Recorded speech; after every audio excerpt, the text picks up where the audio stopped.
Now, I know you all have been waiting with bated breath to find out the results of the big unity task forces that the Biden and Sanders teams put together. They've been apparently working together over these past few months to craft the incredible vision for the future of the Biden administration. Yeah. Surprise, surprise. It's kind of lame. The left got rolled on a bunch of stuff. Yeah. Here's one, I think, really important example to a lot of people.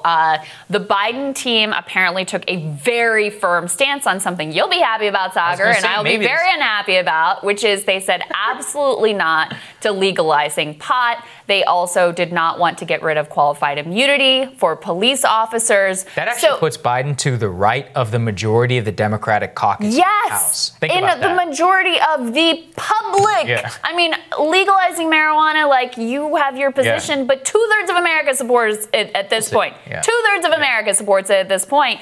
And, you know, he's out there pretending to care about criminal justice and policing reform. Like, as I've discussed on this show, the war on drugs, and especially with marijuana, like, that drives more policing than virtually anything. Like, it gives the excuse to be in the neighborhoods, to be harassing people. So it just shows you that the 94 crime bill Biden, which he is still defending to this day, is not an aberration. It's who he is. But that's not the only issue. Of course, they didn't do Medicare for all. They want to expand the affordable. I mean, it's the same thing. I think climate as well. Climate. They budged on something, on zero emissions targets over a longer period. You know, I mean, good. And AOC was on there. You know, she was excited to have worked with John Kerry. Right. Great. But that's what she tweeted out. But, you know, on the goals of when we're going to end emissions, I always find those a little bit like, okay, that's good, but the more important piece is how you're going to get there. And most critically, like, do you have the political will to get there,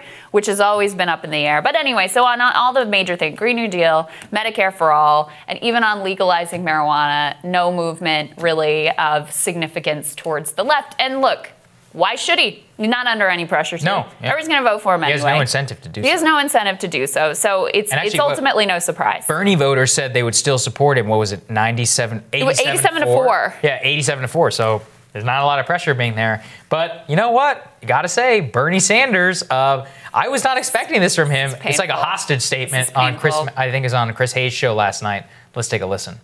And I think the compromise that they came up with, if implemented, will make Biden the most progressive president since FDR. It did not have, needless to say, everything that I wanted, didn't have everything that Biden wanted, but there is no question that on some of the major issues facing this country, if that agenda is implemented, life will improve for tens and tens of millions of working people.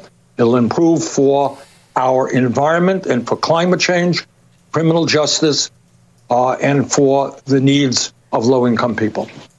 That is cringe. That is some epic cringe. What happened to that guy? That's basically like signing on to the Obama agenda and saying at the time that Obama was the most progressive president since FDR, and that he, if enacted, was helping That's like an Obamacare justification. I've actually heard that a million times from people who justify neoliberal policies, like what was pushed under Obama. They're like, yeah, but X amount of people, you know, was helped by something. It just seems so contrary to the ethos of his entire campaign, which we covered the entire time here. It's amazing. It really is. Why do you have to say the FDR? Yeah. Right. I mean, like, we can all admit, if this plan is implemented, it's better than the plan not being implemented. Right. Like, we can all admit that without being like, he's the most progressive president since FDR, which is ridiculous. Like, as one example, LBJ did a whole lot of things that you might want to look into here. So it's kind of absurd and not surprising.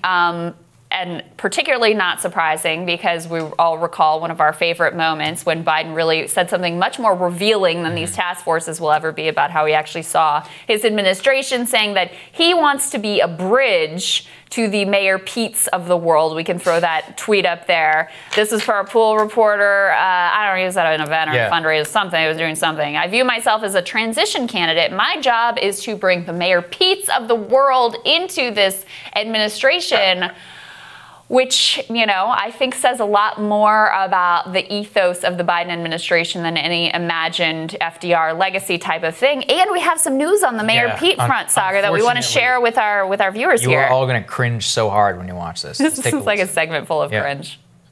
I've been thinking a lot about the subject of trust. I believe our country faces a threefold crisis of trust.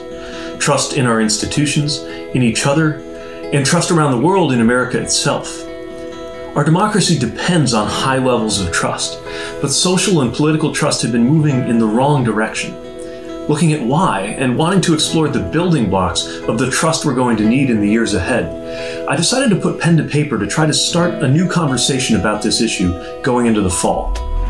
So on October 6th, I'll be releasing a book with Live Right Publishing. The book is called Trust, America's Best Chance.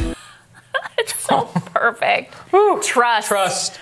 America's best. That literally, like, what was that one thing we said? The color of the shape of our democracy is the something that shapes who we are.